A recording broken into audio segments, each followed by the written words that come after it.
Republicans are looking to unseat incumbent Democrat Josh Harder in the race to represent California's 9th Congressional District. The newly redrawn district covers parts of the Eastern Bay Area and northern San Joaquin Valley, including major cities like Stockton and Lodi. KCRA 3's Brandy Cummings spoke to the two leading candidates in the race.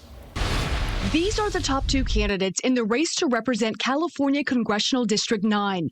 Incumbent Democrat Josh Harder was first elected to Congress in 2018. He serves on the House Appropriations Committee. Republican John McBride is a small business owner and community volunteer.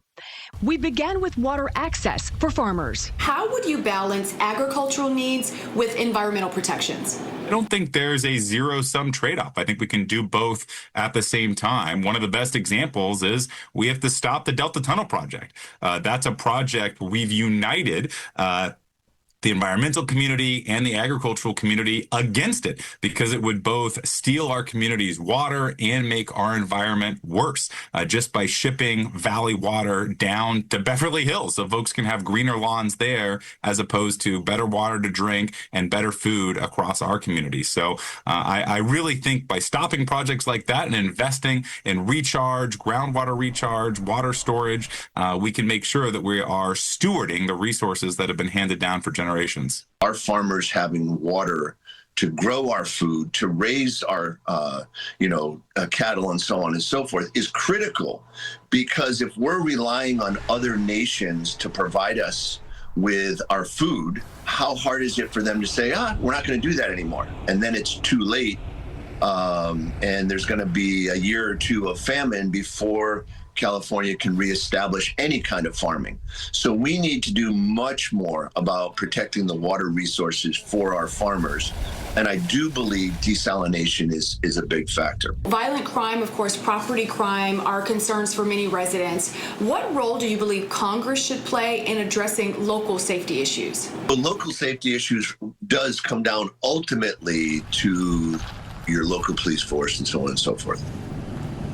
Probably one of the biggest issues we overlook that the federal government should do a better job is getting judges who will not be easy on crime. That's a big factor.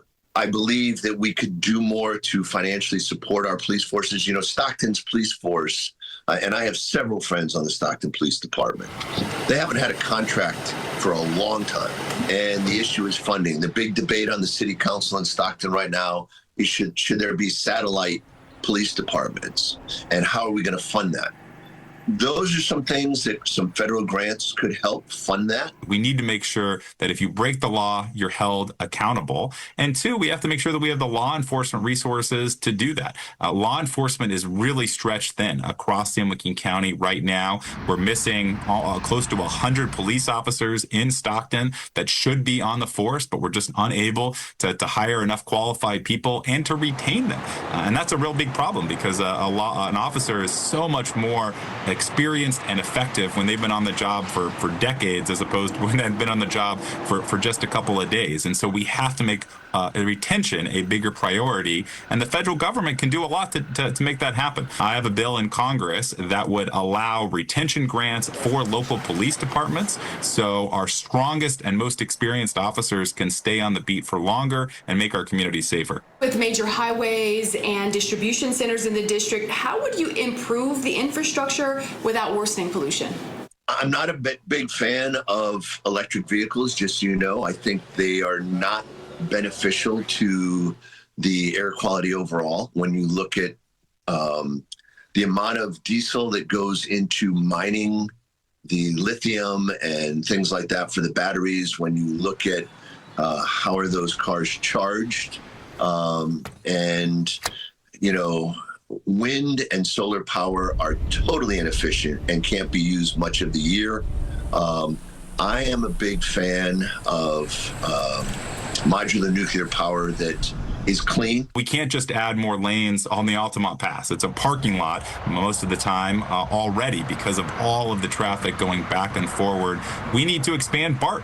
Right now, BART terminates in Dublin. If we can expand it, obviously, to Livermore and then over the Altamont to Mountain House, Tracy, and eventually Stockton and Manteca, that's a game changer the minute that we have mass transit. So I believe that we shouldn't be adding more dollars to high-speed rail in a project that isn't actually getting off the ground, but we should be expanding the regional transit that we can do at a much cheaper cost and a much greater benefit to super communities in areas like ours.